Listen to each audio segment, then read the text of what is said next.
আছে ফার্মে মুরগি অনেকজন শিক্ষামন্ত্রী কিভাবে স্টুডেন্টকে এভাবে কথা বলবে? যদি কি আহত হয়ে থাকে, সিম্পলি আমি দুঃখ প্রকাশ করছি। আজকের সংসদ ভবনের দিকে ছাত্ররা আসছে পরীক্ষা পেছানোর দাবিতে, সেই সম্পর্কে তিনি কথা বলেছিলেন। তুমি কে আমি কে রাজাকার রাজাকার, এবার তুমি কে আমি কে ফার্মের মুরগি, ঠিক দুটো শব্দের অদল বদল। হাতে প্ল্যাকার্ড, মুখে রকমারি স্লোগান, জমায়েত, বিক্ষোভ, হুড়োহুড়ি। সেই ছবি, ঠিক সেই ছবি যেমনটা জুলাই আন্দোলনে দেখা গিয়েছিল।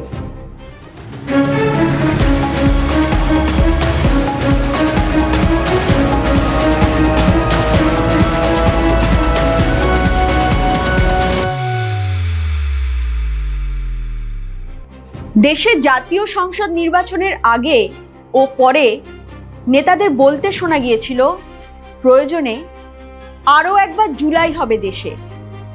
জুলাইয়ের একখণ্ড ছবি ফিরল ঢাকার রাজপথে। 2024-এর জুলাইয়ের পর 2026-এর জুলাই। শফিকুররা অবশ্য বলে থাকেন, জুলাই শেষ হয়নি, যতদিন না জুলাই সনদ অক্ষরে অক্ষরে কার্যকর হচ্ছে, জুলাই থেকে যাবে। মঙ্গলবার সকাল থেকে ঢাকা শহরকে উত্তাল করার চেষ্টায় একদল তরুণ তরুণী রাস্তায় নেমে পড়লেন। শিক্ষামন্ত্রীর একটি ফোনালাপকে ঘিরে তাদের যত আপত্তি। বিতর্কের শুরুটা দিন কয়েক আগে। একটানা বৃষ্টিতে বাংলাদেশের 20টি জেলায় বন্যা পরিস্থিতি তৈরি হয়েছে। দেশের দক্ষিণাঞ্চল, দেশের দক্ষিণ পূর্বাঞ্চলে বান্দরবান, কক্সবাজার, ফেনী, চট্টগ্রাম, খাগড়াছড়ি জেলার বিভিন্ন স্থানে নদী সংলগ্ন এলাকাগুলি তলিয়ে গেছে।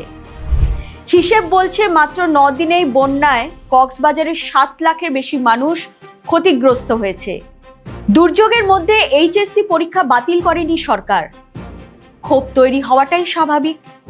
এই পরিস্থিতিতে দেশের শিক্ষামন্ত্রী আনম এছানুল হক মিলন এক ফোন আলাপে বলে বসেন, যে শিক্ষার্থীরা পরীক্ষা কেন্দ্রে যেতে পারবেন না বা যেতে চাইছেন না, তারা কি ফার্মের মুরগি? ব্যাস, এইটুকুই যথেষ্ট ছিল। হই হই করতে করতে ছাত্র জনতা রাস্তায় নেমে পড়ল। দেখে মনে হবে আগে থেকে বারুদ প্রস্তুতি ছিল, শুধু আগুনের ফুলকি পড়া বাকি ছিল মাত্র। বিক্ষোভকারীদের দাবি, শিক্ষামন্ত্রীর পদত্যাগ চাই। পরিস্থিতি বেগতিক বুঝে সংসদে দাঁড়িয়ে ক্ষমাও চেয়ে নিলেন শিক্ষামন্ত্রী। জানালেন, চট্টগ্রাম বোর্ডের পরীক্ষা বন্ধ করে দেওয়া হয়েছে, পুনরায় পরীক্ষা নেওয়ার ব্যবস্থা করছে সরকার। আমরা চিটাং বোর্ডের প্রত্যেকটি জেলার পরীক্ষা বন্ধ করে দিয়েছি এবং আমাদেরকে পুনরায় পরীক্ষা নিতেই হবে। এই ক্ষেত্রে আমরা ভেবেচিন্তে দেখেছি যে চিটাং বোর্ডের পরীক্ষা আরেকটি প্রশ্নপত্রের সেটে যখন আমরা নিতে যাব, ফিজিক্স সেকেন্ড পেপার, যুক্তিবিদ্যা এবং হিসাব বিজ্ঞান, সেই সময়ে আমরা এই পরীক্ষাটি পুনরায় নেওয়ার ব্যবস্থা করতে পারবো ইনশাআল্লাহ। এত তাড়াতাড়ি সরকারের প্রতিশ্রুতি পাওয়ার প্রত্যাশা হয়তো বিক্ষোভকারীরাও করেননি, তাই রাজপথে তাদের নাছোড় উপস্থিতি ধরা পড়ল। ঠিক যেমন হাসিনার বেলায় হয়েছিল। হাসিনার পদত্যাগ চেয়েছিল তরুণ প্রজন্ম, দেশ ছাড়া হতে হয়েছিল হাসিনাকে, তবু আন্দোলন দমেনি। গোটা চিত্রনাট্যটা একটু একটু করে মিলে যাচ্ছে না? আন্দোলন শুধু এখন আর রাজপথে হয় না, দেশে শহরের আনাচে কানাচে কানাগলিতে আন্দোলনের সুর পৌঁছে দেওয়ার জন্য প্রয়োজন সামাজিক মাধ্যমে জোরালো উপস্থিতি। শিক্ষামন্ত্রীর পদত্যাগের দাবি করে ভারতের ককরোচ পার্টির আদলে সোশ্যাল মিডিয়ায় জন্ম নিল ব্রয়লার চিকেন পার্টি। বাংলাদেশের একাংশ তুমুল ভারত বিরোধী, তবু ভারতের আদলে তৈরি হয়ে গেল ব্রয়লার চিকেন। এত ভারত বিদ্বেষ, তারপরেও ভারতকে নকল করার প্রয়োজন পড়ল কেন? ককরোচ পার্টি ভারত সরকারের বিরোধিতা করে তৈরি হয়েছে। ভারত বিরোধী মনোভাব থেকে তরুণ প্রজন্ম মোহিত হয়েই ব্রয়লার মুরগি পার্টি তৈরি করল। পরীক্ষা কেন্দ্রিক এই আন্দোলনের বিক্ষোভের সলতে পাকাতে পাকাতে চট্টগ্রাম শিক্ষা বোর্ডের সামনে চলে গেলেন বিক্ষোভকারীরা। প্রবল ধাক্কাধাক্কি করে অফিসের গেটটাই খুলে নিয়ে চলে গেলেন। ভুললে চলবে না, এরা সকলেই ওয়েল ট্রেন্ড, জুলাই থেকে রপ্ত শিক্ষা পরিপূর্ণভাবে কাজে লাগাচ্ছেন, বোঝানোর চেষ্টা করছেন আবারও ময়দানে নামতে তারা প্রস্তুত আরও একটি জুলাই গড়ে তুলতে। এখন প্রশ্ন, বিক্ষোভকারীদের সকলেই কি এইচএসসি পরীক্ষার্থী? সব মিলিয়ে লক্ষণ একেবারেই ভালো নয়।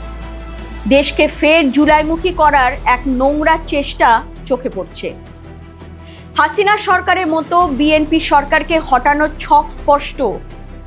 এই দেশ নির্বাচিত সরকারের হাতে চলুক, জামাত এনসিপি এরা কেউ চায়নি, চায়ও না। তাই সংবিধান থেকে জুলাই সনদকে এরা গুরুত্ব দেয় বেশি। নির্বাচিত না হয়েও প্রাপ্ত ভোটের ভিত্তিতে সংসদের উচ্চকক্ষে যাওয়ার ভাবনা রাখেন। বিক্ষোভকারীরা 6 দফা দাবি পেশ করেছে সংসদের সচিবালয়। 6টি দাবির একটিতে বলা হয়েছে, যারা একই বিষয়ের পরীক্ষা পুনরায় দেবে তাদের ক্ষেত্রে আগের ও পরের পরীক্ষার ফলাফলের মধ্যে সর্বোচ্চ নম্বরটি চূড়ান্ত হিসেবে গণ্য করতে হবে। মানে আগের পরীক্ষা বাতিল ঘোষণা করতে পারবে না সরকার।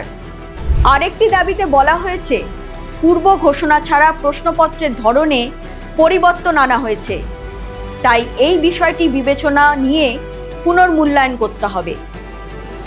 আরেকটি দাবি, পরীক্ষা চলাকালে সচেতন গার্ডের নামে কিছু শিক্ষকের কঠোর ও বিভ্রান্তিকর আচরণ বন্ধ করতে হবে। ফের পরীক্ষা নেওয়ার নামে এমন কিছু দাবি তুলে ধরা হলো যেগুলি আন্দোলনের আসল উদ্দেশ্যকেই খণ্ডন করে।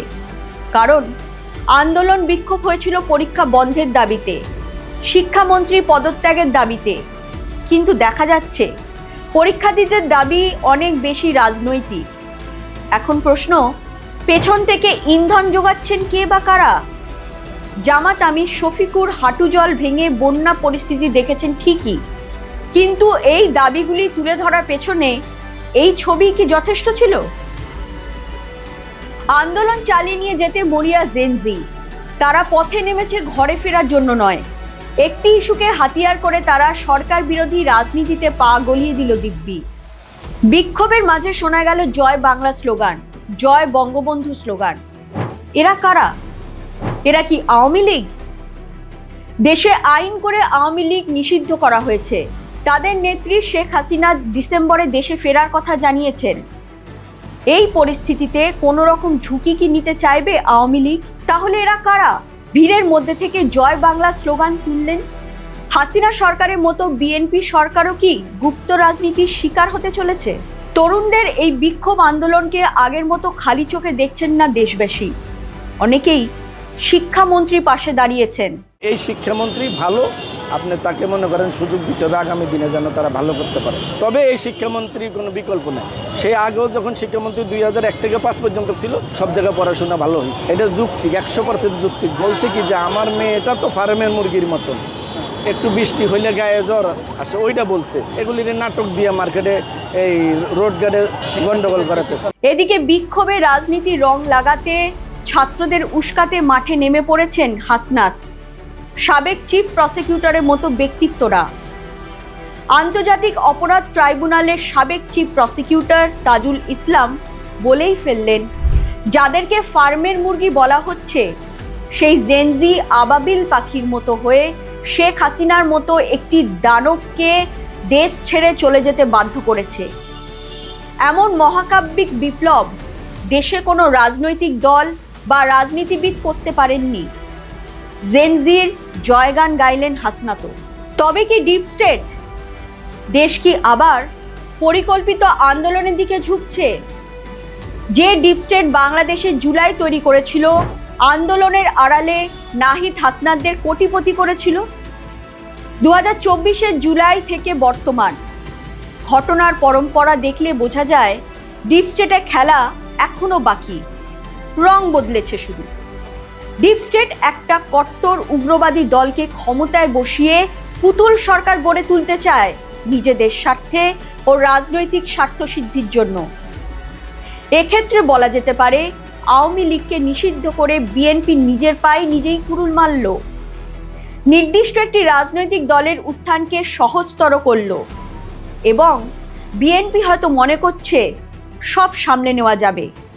কিন্তু রাজনীতির অঙ্কটা কি এতই সহজ? বাংলাদেশের সঙ্গে ভারতের দীর্ঘ সীমানা। মানচিত্র দেখলে মনে হবে ভারতের কোলে রয়েছে বাংলাদেশ। একটা উগ্র দলকে ক্ষমতায় বসাতে পারলে ভারতের পেটে তাই সুড়সুড়ি দেওয়াটা সহজই হবে। এবারও 2024-এর জুলাইয়ের মতো সাংবাদিকরা মার খাচ্ছেন। রাজপথ জুড়ে উঠছে ভুয়া ভুয়া স্লোগান, যেন একটা মব ওয়ার্ম আপ করছে, ঝাঁপিয়ে পড়ার প্রস্তুতি নিচ্ছে। ফের হয়তো মার খাবে সংখ্যালঘুরা, চোখের সামনে তাদের জ্বালিয়ে দেওয়া হবে। বিক্ষোভ আন্দোলনকে হিংসাত্মক দেখাতে সংসদে ঢোকার চেষ্টা করেন বিক্ষোভকারীরা। পুলিশকে লক্ষ্য করে ইট মারেন। পুলিশ লাঠিচার্জ করলে পাল্টা পুলিশকে ক্ষমা চাইতে হবে বলা হয়। ঠিক যেন জুলাইয়ের ব্লুপ্রিন্ট ধরেই এগোচ্ছেন বিক্ষোভকারীরা। স্পষ্ট হচ্ছে বাংলাদেশের গুপ্ত রাজনীতির খেল। এরকম আরো খবর পেতে নজর রাখুন জিও পালস টিভিতে। লাইক করুন, শেয়ার করুন, সাবস্ক্রাইব করুন জিও পালস টিভি।